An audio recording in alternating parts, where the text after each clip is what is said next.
What's going on, everybody? And welcome back to another episode of the Chatting with Cheeze podcast. I'm your host, Fat Cheeze, and y'all already know the motto: no gimmicks, only the real. And this is episode 65. Now, before we get started, y'all know what I need from y'all. Continue to smash that subscribe button. We are on our way to 400 subscribers. Also, do not forget to like and share the content when it drops. And let's go ahead and jump right into it, man. So, as of yesterday, the NBA is back. So, right now, for us sports content creators, this right here is like the best time to be one because you got the NFL already off and running, and now the NBA is officially back. I ain't gonna lie. I thought about not shooting an episode this weekend. For those of y'all that follow me on my real page and things like that, y'all know that I just got back from Dallas. I went to the Cowboys versus Commanders game over the weekend, and I also got some content I'm gonna drop from the game for y'all as well. But I said, you know what, man? The NBA is back. You got things going on in the NFL, so we ain't gonna stop. We're gonna keep the ball rolling. So first, I'm gonna start off this episode by talking about my thoughts and what I gathered from opening night of the NBA. So sit back, enjoy, and let's go ahead and get into it, man. So the first game of opening night, you had the Oklahoma City Thunder, the defending champs, facing off against the newly Houston Rockets that just added Kevin Durant. Crazy game. The game ended up going into double overtime and ended up finishing with OKC coming out victorious, 125 to 124 over the Rockets. And my thoughts on that ball game was, I felt as though that OKC came out a little slow. You know, they had to get their feet under them. You know, it's band tonight. They getting their rings. It's a lot going on. So it's going to take some time to get back into the swing of things. But I felt like they picked up right where they left off on the defensive end, more so than the offensive end. On the offensive end, they were getting good looks, getting good shots. Shots wasn't falling.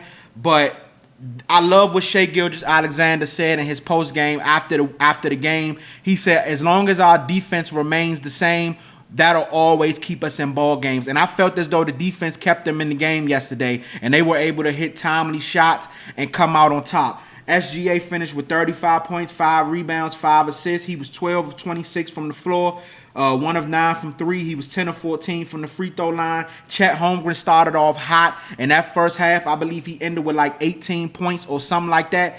He ended up with 28 points, 7 rebounds, 2 assists, 11 of 17 from the field, 2 of 5 from 3, and 4 for 4 from the free throw line. Cason Wallace got the start for this game, being as though J-Dub did not play yesterday, still dealing with a wrist injury that he was dealing with last year in the playoffs. But he made timely shots, some big threes in those overtime periods.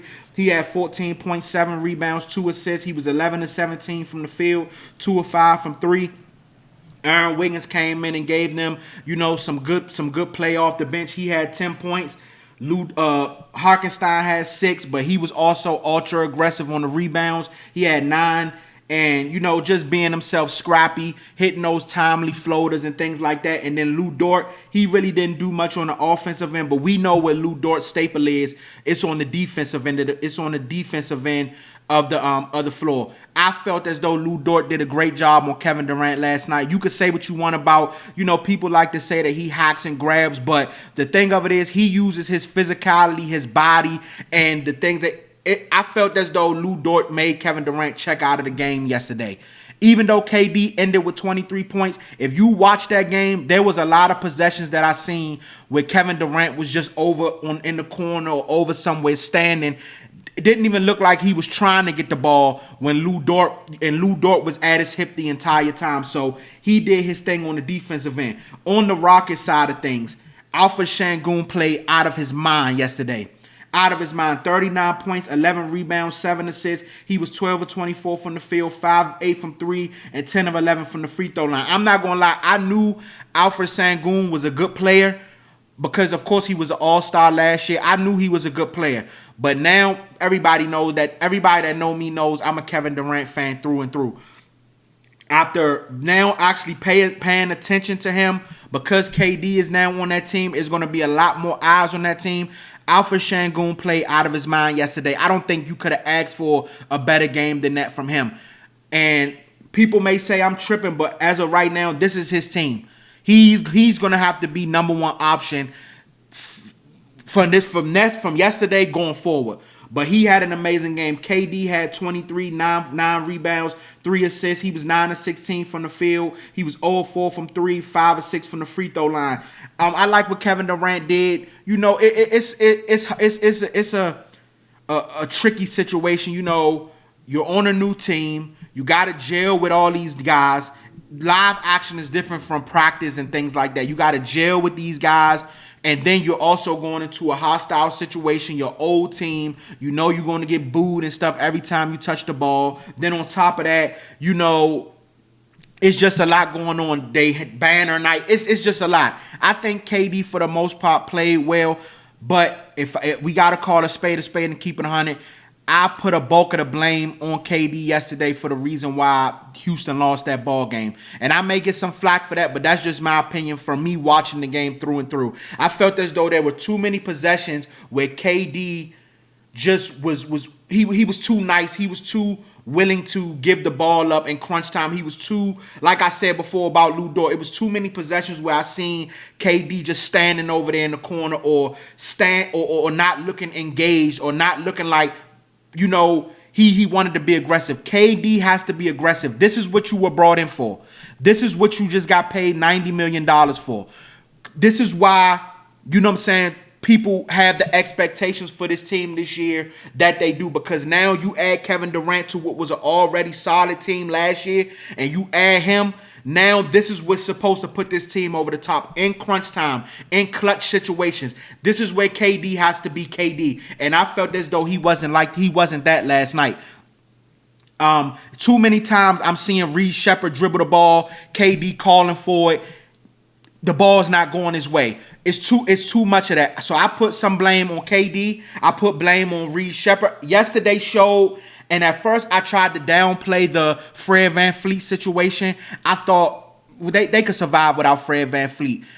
Yesterday showed me that and it's only the first game, so I'm not going to too much overreact on it because it's only the first game. But yesterday showed me if they can't get this thing tightened up, they're going to have to try to get a point guard on this team by the middle of the season or trade deadline or something, because from what I seen yesterday, the point guard play, I like what I seen from Amen Thompson. Amen Thompson played fine yesterday. He gave you 18 points, 4 rebounds, 5 assists. He was 8 of 17 from the field. He did go 0 of 7 from 3, but I did like the fact that he was ultra aggressive in taking them if they were leaving them open.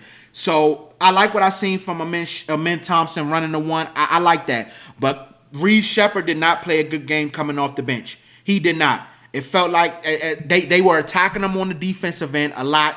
Also, he just looked confused a lot of the times, and a lot of the times I felt like he was trying to force his shot instead of allowing the game to flow. Get your best guys going. Get the ball to Sengun. Get the ball to KD. Get the ball to Jabari. I felt as though he was trying to force it a little bit too much yesterday. So they're gonna have to figure those things out. But I like what I seen from Steven Adams. I like the lineup. I like the big man lineup. I think other than OKC, a lot of teams are going to struggle with that, with every guy out there being over 6 feet 7 tall, 6'7". You know what I'm saying? I like the lineup. I like what I seen from Steven Adams. His motor, just being that big brick wall down there in the paint. I like what I seen from that. So I'm not going to dive too deep into it because, like I said, these are the defending champs. You're in hostile territory, and for you to take them into double overtime and lose by 1 point, I think I'm not a big fan of moral victories, but I think that Houston, this is something that they can build off of, and I think it's going to be hard for a lot of teams to deal with this. And who knows? Game 1 could have literally been a preview of the Western Conference Finals. We just got to see how this thing plays out. But another thing to speak on with the and I'm glad I just seen that at the last minute. Another thing is why I spoke on them possibly needing a point guard later on in the season, because yesterday the Rockets had 19 turnovers to OKC's 12. You know, so 19 turnovers.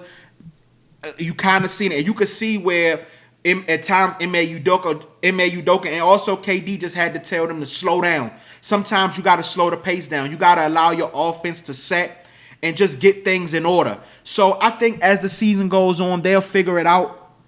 But yesterday they came up short. But I if I had to say, I think KD, you can't allow the physicality of the defense to just check you out of games. This is what you were brought in for, bro.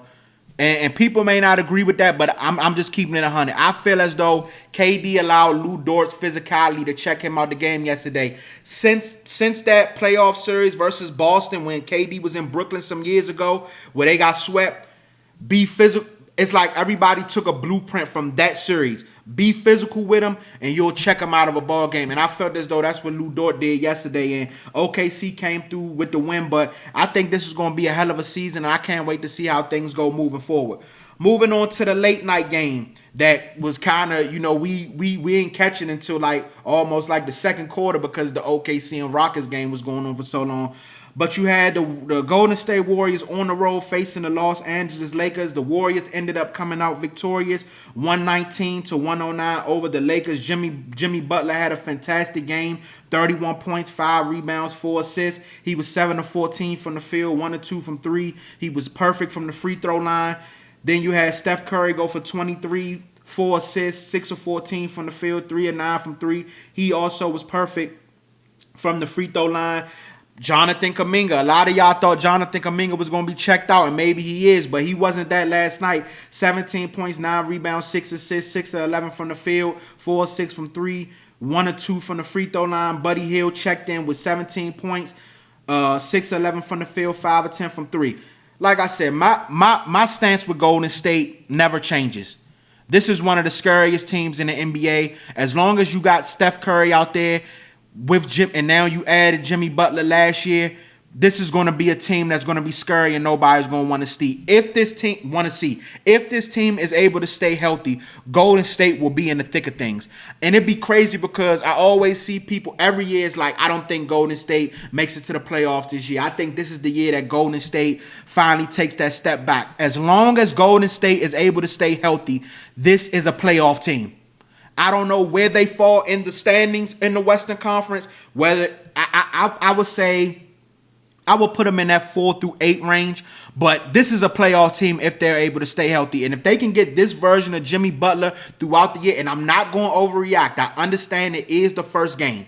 It is the first game, so I'm not going to overreact to that. But if they can get this version of Jimmy Butler throughout the year, this absolutely is a team that nobody is going to want to see in the Western Conference. Nobody. And also with Jonathan Kuminga. Jonathan Kuminga averaged, I think, 15 points last year. He gave you 17 last night. I don't know where his mental is at after all the trade rumors and contract stuff in the offseason. But last night he looked like that he's good.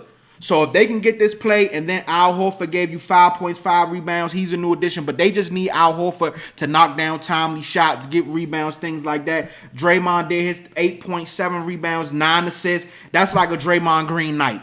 You know what I'm saying? So if they could stay healthy, get that production from Jimmy Butler, you know what you're going to get from Steph when he's out there on the floor, and that bench come in and give you good production. This is a playoff team. I don't understand why every year when the season start, as of late, you hearing people say, well, I don't know about Golden State, or I don't know if this team can make a play. I'm not going to say that they can make a deep playoff run. But as long as you have Steph Curry and this team is fully healthy, this team can make the playoffs. And at that point, you never know what could happen. They could end up magically in the semifinals or Western Conference Finals fighting for a chance to go to the finals as long as they're healthy. So, hey, they did what they were supposed to do yesterday. The Lakers without LeBron James. Luka had 43 points, 12 rebounds, 9 assists. He was 17 of 27 from the field, 2 of 10 from 3. He was 7 of 10 from the free throw line. Austin Reeves gave you 26 points, 5 rebounds, 9 assists. He was 9 of 16 from the field, 1 of 5 from 3, 7 of 10 from the free throw line. DeAndre Ayton had 10 points, 6 rebounds, 0 assists, 5 of 7 from the field, 0 of 2 from the free throw line. And after that, nobody else touched double digits. What I seen from the Lakers is honestly what I knew going into the year.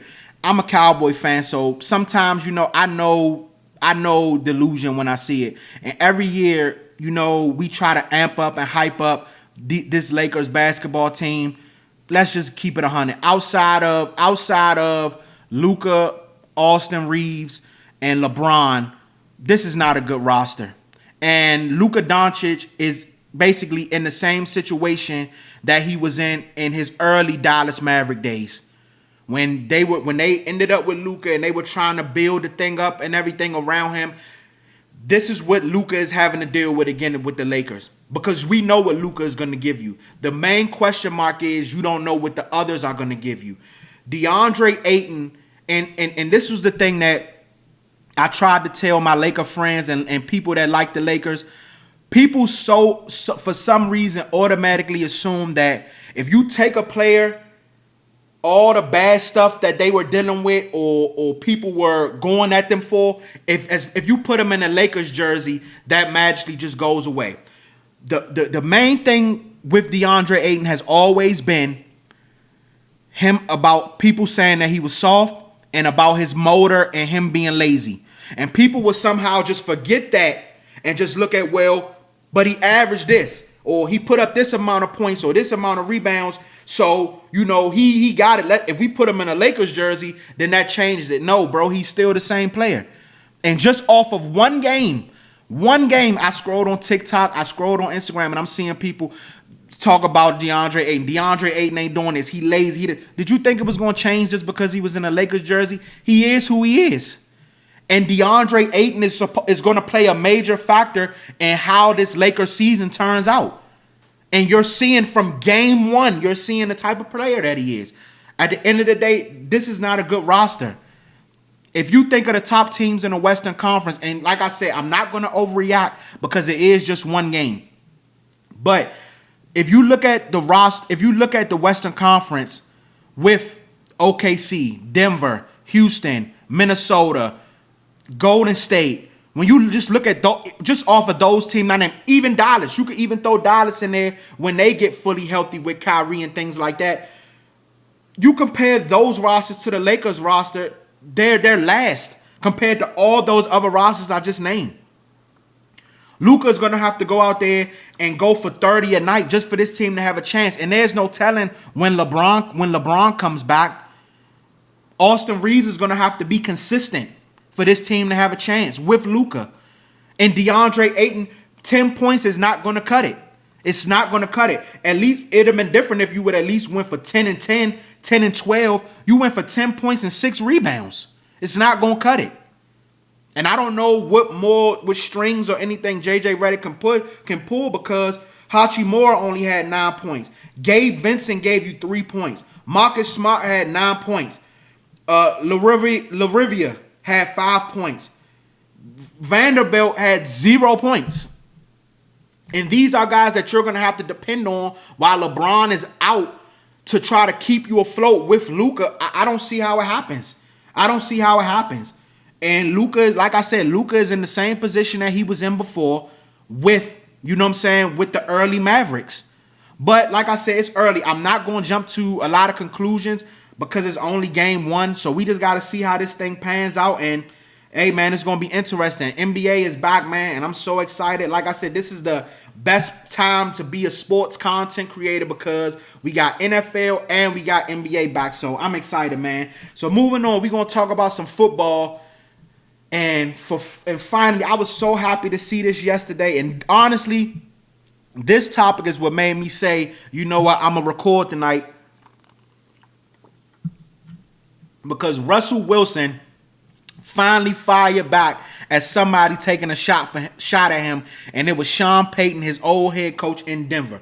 So I'm going to give you my thoughts on that. So Wilson called out Denver Broncos head coach Sean Payton on social media on Tuesday over comments he made following their win over Wilson and the New York Giants on Sunday. Wilson even made a Bounty Gate reference, bringing up the scandal that led Payton being suspended for the entire 2012 season. Classless, but I'm not surprised, Wilson wrote. Didn't realize you're still bounty hunting 15 years later through the media.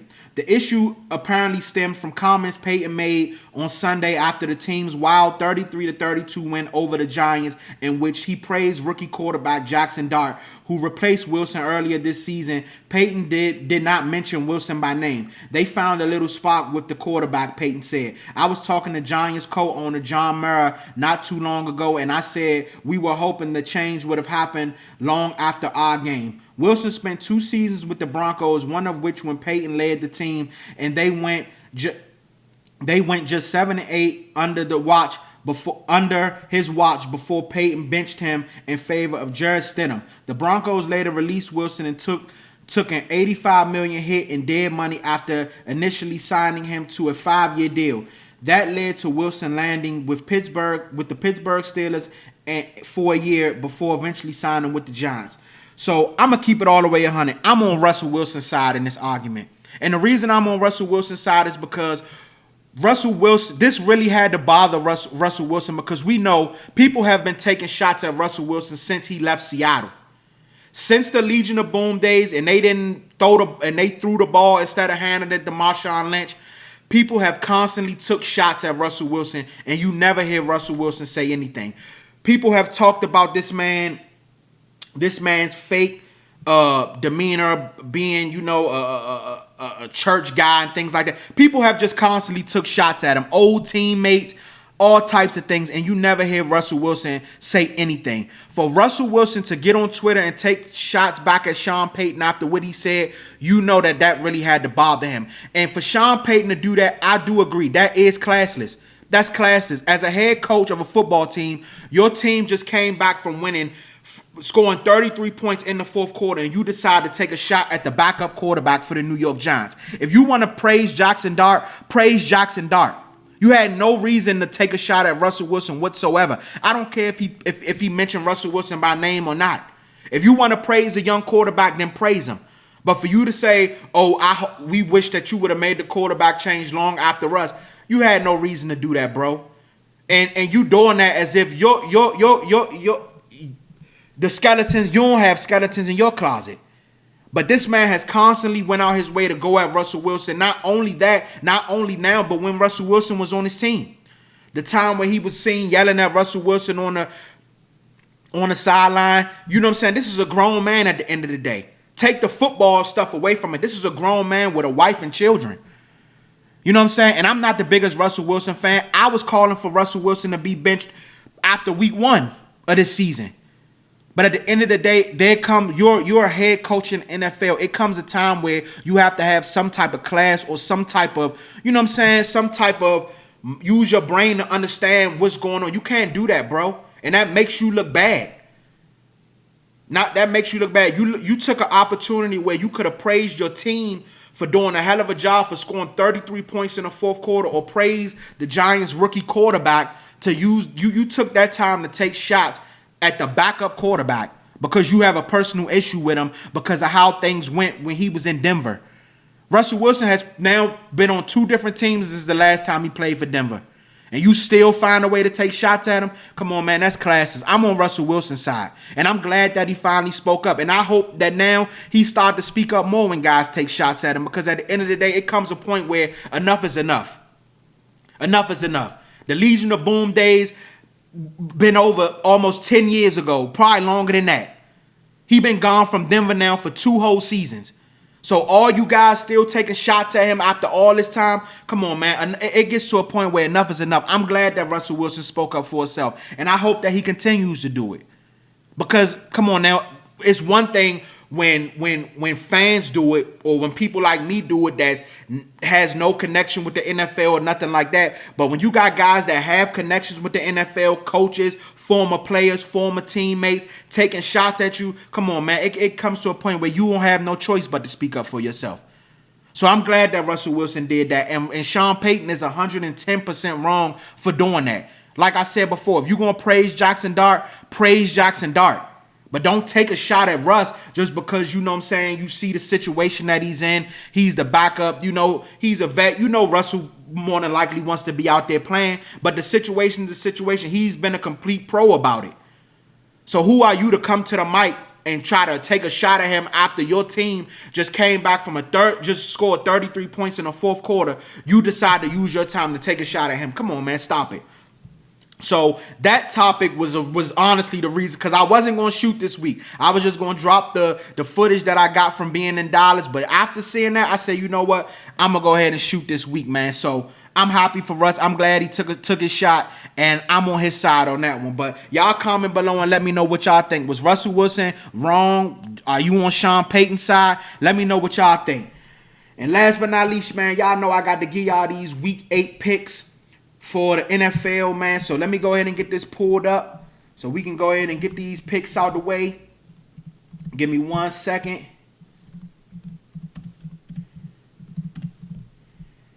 We'll go ahead and get this out the way, man.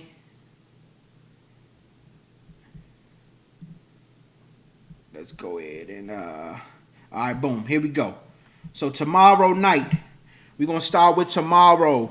You have the Minnesota Vikings on the road going up against the Los Angeles Chargers. Tomorrow for the Thursday night game, I'm going to go with the Minnesota Vikings. The Los Angeles Chargers, like I said before, I spoke on the Chargers. I felt as though, they was fool's gold, early in the season. They win games that they supposed to, that people think that they shouldn't win, and then they lose games that people think that they should win. And, and they're dealing with a bunch of injuries. I just think that it's been a lot. It's a lot for them. So I'm going to go with Minnesota in that game. I think Minnesota bounces back from that Philly loss. They came up short against Philly. They were getting blown out, but they managed to climb back in it and just come up short. So I'm going to go with Minnesota in that game. Hopefully Carson Wentz has a better showing. And, and the defense too. The defense didn't play that well against Philly. Hopefully they bounce back. And I think that the Minnesota Vikings get a win on Thursday night. Moving on, you have the Miami Dolphins on the road versus the Atlanta Falcons. I'm going to go with Atlanta in that game. I believe that Tua Tagovailoa is on his way to being benched. They saying that McDaniels is safe right now, but I don't see how they can keep him as the head coach after this year. But right now they saying he's safe, so we'll see. But I'm going to go with Atlanta. I think Atlanta bounces back and wins this game. Atlanta, we know how they play at home. To me, right now, they have the best running back in football in Bijan Robinson. So I think Atlanta wins that game comfortably. Next up, you have the Chicago Bears on the road versus the Baltimore Ravens. Now, I checked this morning, and I think the Ravens are favored in this game. Now, I seen something that said Lamar Jackson did practice. I don't know if he's going to play, but if he's practicing, if Lamar Jackson is out there, I don't know, man. This game, this could be a tricky one if Lamar Jackson plays. Right now, I'm going to go with the Bears because I don't know if Lamar Jackson is going to play or not. But if Lamar Jackson plays, this is a toss-up. I think right now they have the Bears, they have the Ravens as a favorite, so they must be assuming that Lamar Jackson is going to play. So we're going to see, but right now I'm going to go with the Bears. I'm not going to jump the gun right now. I'm going to go with the Bears to win that one. Next up, you have the New York Jets on the road going up against the Cincinnati Bengals. I'm going to go with Cincinnati in that game. The Jets are a dumpster fire. I think they about to have a fire sale. I think they about to start getting rid of guys, trading guys. They got a lot of people I'm hearing on the trading block. The Bengals coming off a big win last Thursday against the Pittsburgh Steelers. I think they found something in Joe Flacco. I think Joe Flacco can keep them afloat. I'm going to go with the Bengals in that one. I think the Bengals win and keep that streak alive. And the Bengals now, after the Bengals beating the Steelers, the Bengals kept themselves alive and could possibly win their division, compete to win the division, because I think their schedule is like cupcake for these next couple of games. So I can't wait to see how that turns out. Next up, you got the Buffalo Bills on the road going up against the Carolina Panthers. Hey, man, Carolina, they catching some fire. You know what I'm saying? And Buffalo on the road. This right here can be a real tricky one. I'm going to do a bold one, man. I'm going to go with Carolina in this game. I think Carolina wins this game at home. Carolina is coming off, I believe, back-to-back victories. Let me see if I'm not mistaken. Yeah, I believe Carolina is coming off of back-to-back victories. They were in a dogfight with the Jets last week. But hey, man, Carolina is clicking. That running game is clicking. You know, Bryce Young is playing some solid football. The defense is holding up. I'm going to go with the Panthers in this one, man. I think the Panthers win this game. I think Buffalo goes on the road. Buffalo did lose to Atlanta in Atlanta, so it's not like a wild take to believe that Buffalo loses this game. I'm going to go with Carolina, man. I think Carolina wins this game. Moving on, you have the 49ers on the road versus the Texans. I think 49ers win this game comfortably. The Texans are terrible. That offensive line is awful. C.J. Stroud is not playing good. He's running for his life. They got a lot of injuries. The defense is solid. The defense got 4 turnovers off of Seattle this past Monday, but that offense is abysmal. So I'm going to go 49ers. I don't know if I think 49ers win that game pretty comfortably. Next up, you have the Browns on the road versus The New England Patriots, I'm gonna go with New England. Again, I think New England wins pretty comfortably. Drake May is playing out of his mind. I think he should be in the MVP conversation along with a plethora of other quarterbacks. But this Patriots team is playing good. I think the Patriots win that division. I think the Patriots are going to win that division. Defense is playing solid. Stephon Diggs got new life over there. I'm going to go with the Patriots. I think they win that game. Next up, you have the New York Giants on the road versus the Philadelphia Eagles. And, hey, this game right here can get real tricky, too. The Giants already beat Philly, and now I'm seeing that A.J. Brown didn't practice. He's dealing with a hamstring. I'm going to go with the New York Giants on the road, man. The New York Giants did just put up 30 points against Denver, who you could say has one of the toughest, best defense in the NFL. And the Giants put 32 points on them and only end up losing that game by 1 point. So Philly hasn't really looked, like the Philly from last year. Giants already beat them. I think the Giants go on the road and win this game. I'm going to go with the New York Giants in that game. Like I said, y'all don't have to listen to me. It's a toss-up. But I think I'm going to pick the Giants to go on the road and win that game. Next up, you got the Tampa Bay Buccaneers on the road versus the Saints. I'm going to go with the Bucs. It's unfortunate the Bucs are dealing with a lot of injuries right now. Mike Evans is basically just got an injury, and basically from everything I'm seeing, he might be out for the rest of the season. Emeka Egbuka dealt with the hamstring, but he's back. He played last week, so hopefully that doesn't linger on. But I'm going to go with the Bucs. The Saints are also not very good. Division game, you never know what can happen, but Baker Mayfield is still playing out of his mind. The run game, the defense, even though they just got smoked out by Detroit. But I think the Bucs bounce back and win this game. Next up, you got the Tennessee Titans on the road versus the Indianapolis Colts. I think the Indianapolis Colts win this game comfortably. The Indianapolis Colts are playing some very good football. Jonathan Taylor, Daniel Jones is playing out of his mind still. All y'all owe, like I'm going to keep saying it, y'all owe Daniel Jones that apology. He's playing out of his mind still. The wide receivers, the defense is playing solid, and Tennessee is just a dumpster fire. I think they're going to have a fire sale just like the Jets as well, too. Rumors of Jeffrey Simmons possibly being on the move, a bunch of things. They're just terrible. They fired their coach. Their season is virtually over. I feel bad for Cam Ward, but, hey, when you get drafted number one, you know the situation you're going into. You going to the worst team from the previous year, and they're still one of the worst teams this year. So I got the Colts in that one. Next up, you got my Dallas Cowboys on the road versus the Denver Broncos. This one right here is I got to take a sip of water for this one. This right here is a toss-up game because I like what I seen from my defense against Washington. I love what I seen. But I also got to keep it real. Washington was without Terry McLaurin and Deebo Samuel. So can my defense replicate what they just did versus Washington? I know what my offense going to give you. George Pickens and CeeDee Lamb, to me, are the best wide receiver duo in football. With Jake Ferguson playing the way he's playing, Javonte Williams, this is a revenge game for him. He's playing solid, very good football. The offensive line has been solid for the most part, and Dak Prescott is playing at an MVP level. I have Dak Prescott as the front runner for MVP. I know the cool thing right now was to still try to poo-poo on what Dak been doing, but Dak Prescott has been playing out of his mind. He's been playing the best football from the quarterback position this year, in my opinion. But we know Denver, that altitude, that defense could get real stout, real stingy. They did just give up 32 points to the New York Giants, and the Cowboys have a way better offense than the New York Giants.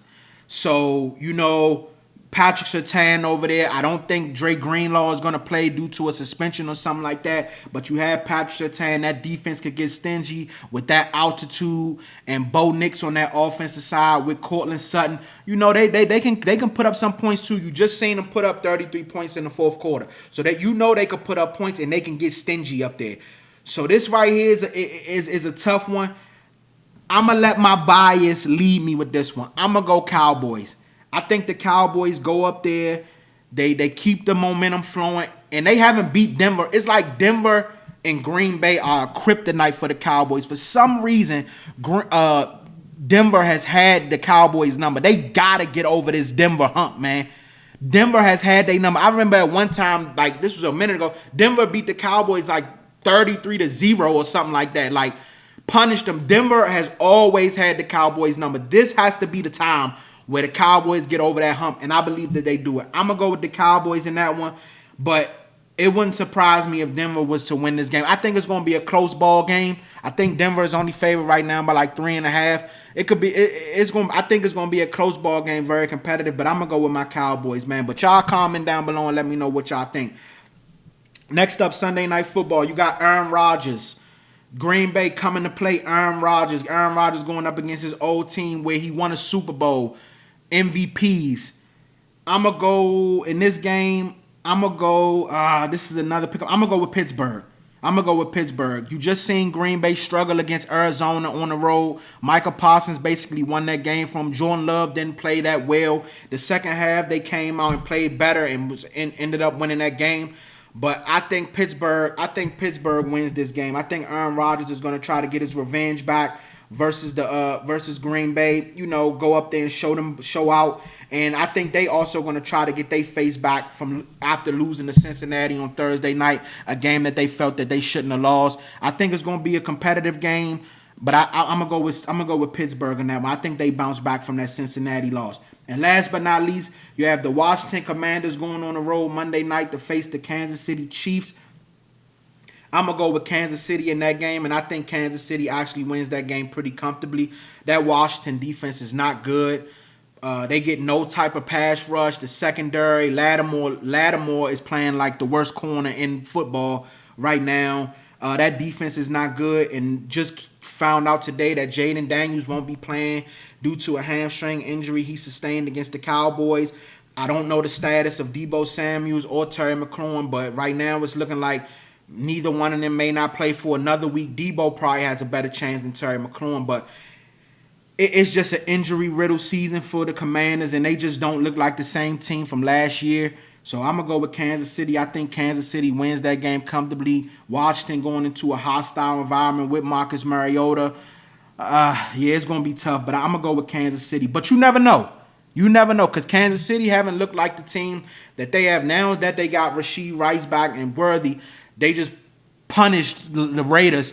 So maybe now they might have their juice back, but we'll see. You never know what can happen, but I'm going with Kansas City on this one, man. And that's going to be it for episode 65, man. I'm going to go ahead and wrap this up. Hey, man, I appreciate y'all for tapping in with me each and every week. Y'all know what I need, man. Like and share the content when it drops, and also subscribe to the YouTube channel. We are on the road to 400 subscribers, man. And I also got some footage coming y'all way from my time in Dallas. You know, I went to the game this past Sunday. I was able to interview a couple folks outside before the game and after the game, man. So I'm going to go ahead and get that together and drop it for y'all. Hopefully y'all enjoy. I appreciate y'all. I'll see y'all next time.